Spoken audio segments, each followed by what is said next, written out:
Naam, ikiwa tuko majira ya saa 12 asubuhi saa za Afrika Kati, ikiwa ni moja majira Afrika Mashariki, tarehe 17 mwezi ni wa 9 2025, majina na mimi Rajabu Wakili Kabonga. Ili kwa kwanza kupata habari zetu za moto kila siku, tafadhali like pia subscribe Baraka1 TV. Tuko pia Facebook pamoja na TikTok, like na follow page zetu, na hivyo utakuwa kwanza kupata habari zetu za moto kila wakati. Kwanza ni muktasari wenyewe wa habari za moto. Kivu ya Kaskazini, askari zaidi ya 10 wa M23 wajisalimisha na kutoa ushuhuda mkubwa kwa wazawaza. Rumangabo, makomando wa M23 wengi ni wagonjwa na ukosefu wa afya njema, raia ya Kongo ya tabasamu. Kinshasa, wabunge wala sahani moja na Vitale Kamere.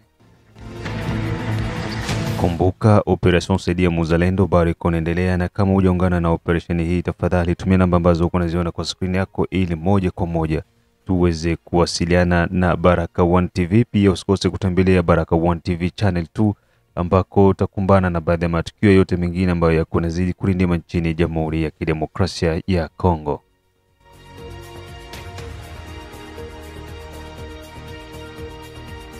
Na tuanze na taarifa hizi kutoka huko jimboni Kivu ya Kaskazini, ambako askari zaidi ya 10 wa magaidi wa M23 wajisalimisha kwa wazawaza na kutoa ushuhuda mkubwa.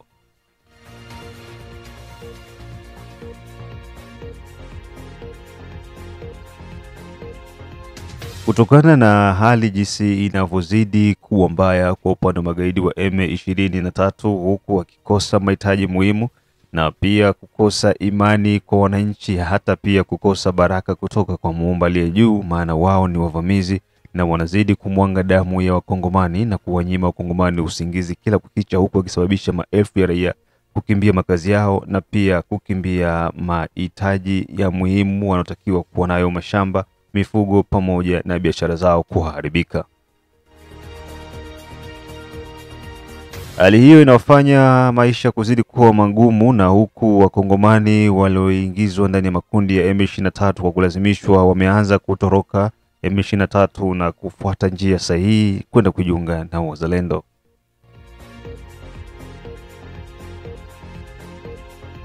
Zaidi ya askari 10 wa M23 walikuwa wanafanya kazi huko waliweza kukimbia vikosi vya magaidi hao na kutafutana na wazalendo na kwenda kujiunga na wazalendo na kutoa ushuhuda mkubwa wa mazingira ambayo wako wanapitia kule, huku wakishuhudia kwamba wote wanaongoza vikosi vya magaidi wa M23 hakuna Mkongomani hata mmoja, na wengi ni Wanyarwanda wanaotokea Rwanda wanaojifanya kuwa ni Wakongomani ndani ya M23. Mengi na zaidi, sikiza ujumbe huu. Nilikuwa section commander, lakini jeshi ambazo nilikuwa naongoza zilikuwa nasikia sana. Tulienda kwa ambush, kufika kwa ambush, wanajeshi niliwatia ku standby ya juma 2, na nilikuwa naambia jinsi tutawatokaka turudi kwenye forces zetu za wazalendo na za FRDC.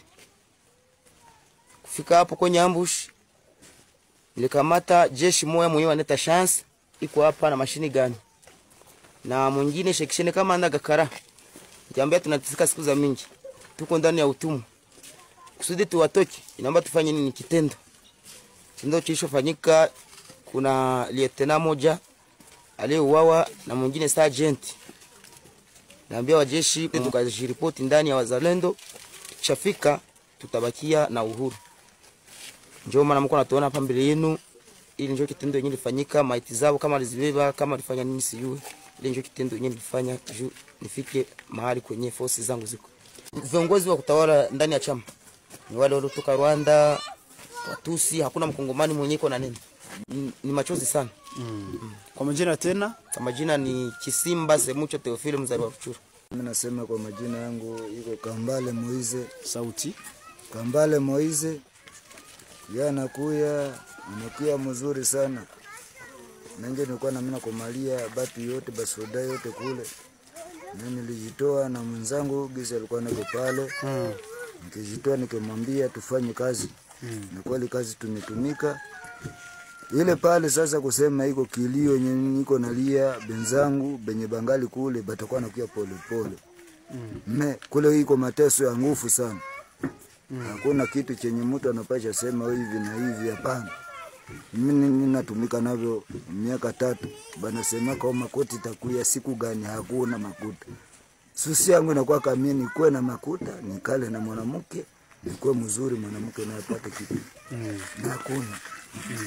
Sasa mimi nilitoka nikae na batu yangu, hakuna shida. Mimi nazaliwa Goma Birere. Mimi tembea ma province. Nilikuwa na niko civil, bali nikamata kukingufu. Mnivo ya Ruchuru. Tukaishi tu vile kukuwa na piga tu ndugu yetu. Nilikuwa natutia morale aseme wao batatupatia $2,000, $200. Kila soda banakuwa namupokelesha. Tunaenda kuta hakuna kitu. Utafanya miaka 3 mwarme, hakuna hata msaada kidogo. Ukitoka hapa na hapa unaenda Koyola, biko na wewe. Ukaenda pale na pale, biko na wewe. Basi ile ndio vile Kisode na kwaka akose iko deja. Kama unaenda unaambia mwanzako unafanya 30 minutes. Okay, unarudi. Na kule ile maisha haiwezekani. Kule haiwezekani. Tulikuwa naongea pamoja asema wane msiksaje hapo banasikia radio, sie kule tusikiake radio. Na tunayasema itawezekana kama Kabila iko mupolitike hii. Kabila ndio shefu yao, president wao, yeye anapenda tu akamate ni kiti. Na hakuna siku yeye atakamata kiti. Kisegeti ko pale. Bobake bichanga iko tu. Isiye batoto. Na baada ya taarifa hizo tuingie huko maeneo ya Rumangabo ambako makomando wa M23 wengi ni wagonjwa na wengine wanakosa afya njema. Raia Kongo ya tabasamu kwa mbali. Magaidi wa M23 waliweza kuonyesha makomando wao huku wakijinadi wana askari zaidi ya 7,000 na huku wakisema malengo yao ni kuangusha utawala wa Rais Felix Antoine Tshisekedi Chilombo. Kosa kubwa walofanya ni zile kupiga picha za karibu na kuonyesha kwamba wana uwezo mkubwa. Wakongomani na paparazi wengi waliweza kuzume zile picha na kuona wengi ambao wako ndani ya makundi hayo ni wakina mama wajawazito, wengine wamegonjwa utapiamlo, wengine afya zao kama wamegonjwa kidegedege, na kitendo hicho kimeweza kuwachekesha wakongomani wengi na kusema kwamba acha waje, hizo ni mbolea, lakini mbolea ambazo hazitakuwa na faida kwetu. Wakongomani wengi wameonyesha kutokujali na kuendelea kuwatia nguvu wazalendo na FRDC kwamba mbolea zinakuja, fanyeni kazi ili kuweza kuziweka ndani ya ardhi ya Jamhuri ya Kidemokrasia ya Kongo. Hawa hapa wakongomani wenye kutoa mitazamo yao kutokana na vikosi vya magaidi wa M23. Kijana wetu Elisha hawezi kosa kushangaa na kila mtu anapaswa kushangaa. Unaona hakuna siku mtu watu kutoka nje atafanana mtu wa nyumbani. Havikuwake papa Rajabu, mtu wa kutoka mpori afanane na wakuishi munyumba, hata fanana hata siku moja. Nanga wakati anatoka Kinshasa alikuwa nafanana wakongomani, sababu alikuwa ngali na mafuta ya franga za guvernema walikuwa wanaiba, mafranga za makariere alikuwa na ngali na zingali zinamunuka ako. Leo hana pesa, hana kitu chochote. Anabakilia sawa imbwa ya kufugwa, sababu yeye ni kama imbwa ya Kagame, imbwa ya Museveni.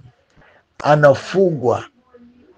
Inabakia iko kumnyororo. Eske imbwa ya kumnyororo papa Rajabu inakuwaka na sante basi? Kuko yenye banaitia kumnyororo, unakutana haina sante, haifanane kuwa imbwa nzuri, sababu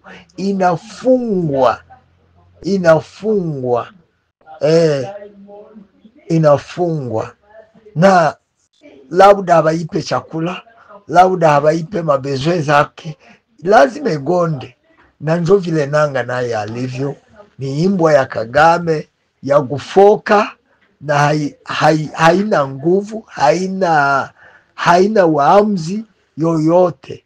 Njo vile ndugu yangu, musiogope, hakuna jeshi pale, hakuna jeshi. Hata wangalikuwa Samil hawawezi fanya kitu chochote, hakuna.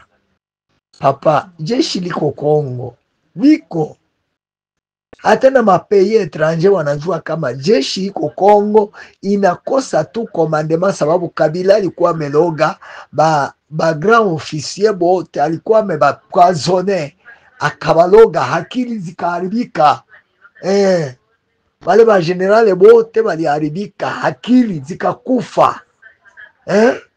Wale ba kolonele bote walikufa hakili, ba majoro walikufa hakili, balietena kolonele bote, wale bote waliharibika bichwa. Papa Rajabu, hakuna mtu mzima mwenye alikuwa angali mujeshi.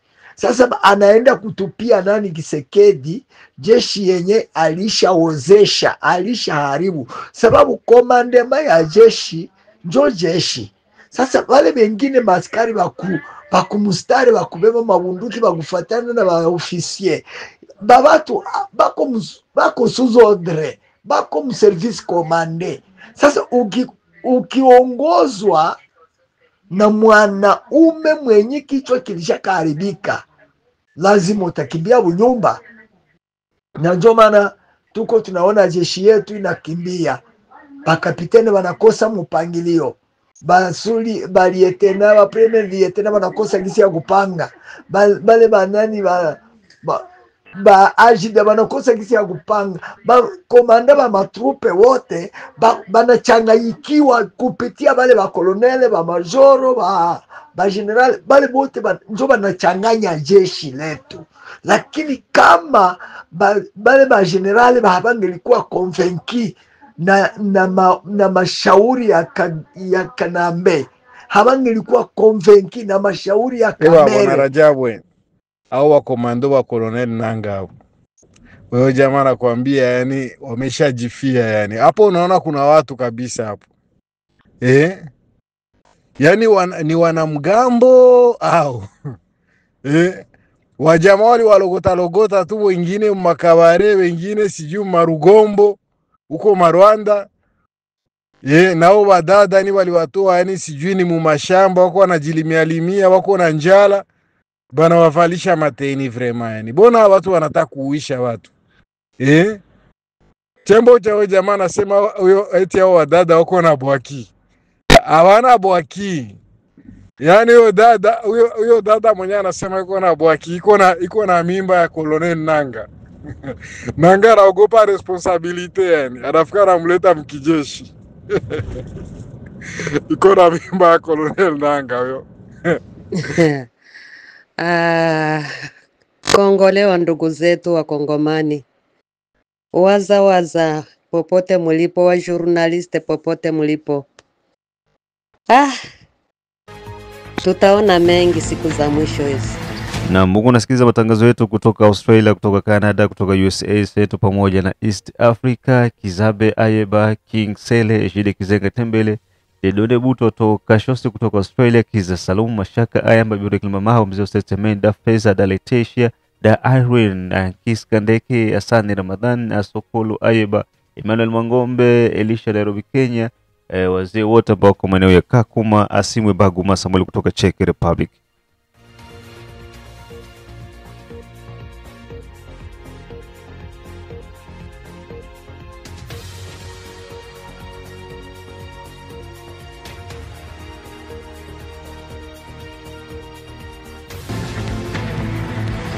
Na baada ya taarifa hizo, tuingie jijini Kinshasa ambako wabunge wala sahani moja na Vitale Kamere.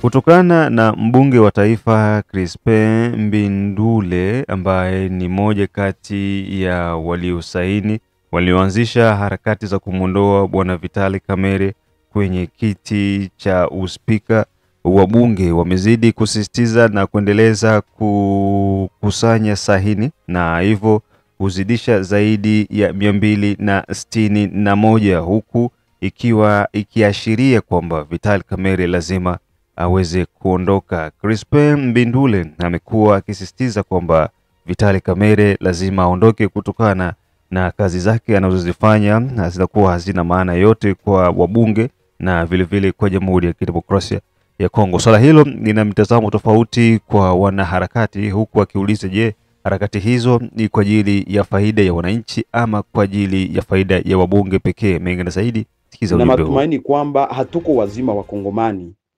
Wakongomani wote kwa ujumla, ngoja niwaite niwaambie kwamba haya mambo sio mambo ya kufumbia mecho.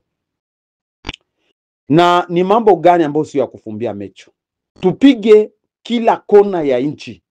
Tuangalie Lubumbashi, tuangalie Kinshasa, tuangalie Kasai, twende Kongo Central, twende Sud Kivu, twende Nord Kivu, twende kwanza mu maprovince zenye hizi kuagrese. Eske gouvernement yetu na ba député benye bana relais na ba sénateur banajiinquiete wala banajisumbua wala bako banauzunika kufatana na vita yenye tunahusika nayo na mateso ambayo tuko tunaipata.